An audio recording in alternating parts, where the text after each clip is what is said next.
Do you know what a home inspection is? Do you have a checklist for your home inspection? Stay tuned because that's what I'm talking about today.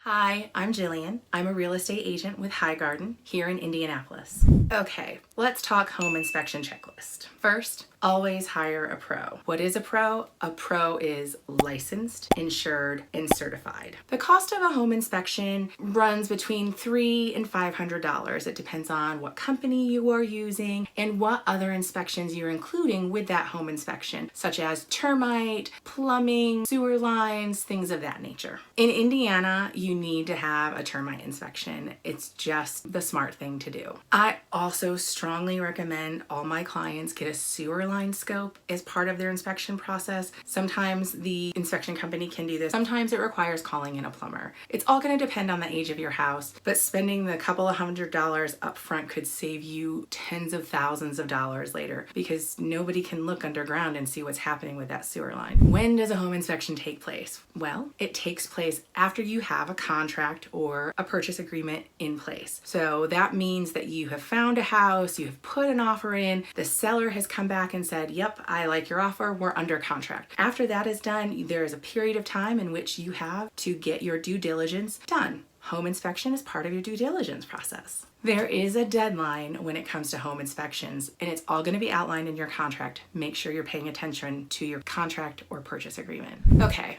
What is a home inspector looking at? Well, he's looking at the house and he's looking at all of the things that make up your house, like the foundation, the electric, the plumbing. It's also going to include appliances. They're going to look and make sure the appliances are in working order. A big one I see come in all the time here is that anti-tip on your stove. You probably don't have it. I don't have it on mine, but it is one of those code things for safety, and it always comes up on 9 out of 10 home inspections that I see happen. They're going to point out concerns. There's going to be a 30 to 50 page report after the inspection is complete that will include photos, and generally each item is going to have a rating, whether it's green, yellow, or red. Obviously red is bad, green is good, yellow let's pay attention to. A home inspector will look at your roof. Some inspectors will get on the roof and do an inspection that way. Others will just do a visual inspection. It matters who you hire for as a home inspector. As I said before, always get a pro. The reason for the home inspection is to give the buyer a more detailed look at the house that they are about to purchase. It gives them, the buyer, an opportunity to know what is going on within that house. Maybe the electrical is outdated and needs to be upgraded. Maybe there's a leak somewhere. There are things in a house that a homeowner may not be aware of. So the home inspection protects the buyer. And it also, if a home inspection comes back and there are a lot of things that need to be taken care of, the buyer has the option to say, this is just too much for me to take on right now, and get out of the contract. Another part of the home inspection, I like to tell my clients that the home inspection is basically round 2 of the negotiation process, because you're getting this very detailed report back, and then you get to use that information and ask the seller for repairs. Maybe the seller doesn't want to do repairs. Maybe you compromise and the seller gives you a credit so that you can do the repairs after you purchase the house. Or maybe the seller just takes money off of the purchase price, so now the house is costing you less. Again, you will have money to do those repairs later on. That's the thought behind it. The home inspection report is going to give you the good, the bad, and the scary. Just rely on your real estate professional. That person is going to guide you through it. There's nothing that can't be fixed. And if there are too many things to be fixed, you have the option of moving on. Another thing here in Indiana that is big that I always tell my clients to include in their inspection is radon. Radon is a gas that is prevalent in basements. It can even occur if you don't have a basement, so if there's just a crawl space. It is a hazard. It's a safety hazard. That's why I always recommend that my clients get a test completed. If you don't want to pay the inspector to do it, you can go to a big box store, you can purchase one, you can leave it in the house, pick it up, send it in. You can do that on your own. It costs maybe $20, or you can just add it into the items that your inspector is looking for. Now you have an idea of what a home inspection is. Do you have a checklist ready? Are you prepared? If you don't have a checklist and you would like to use mine, head over to my website and download the free PDF there.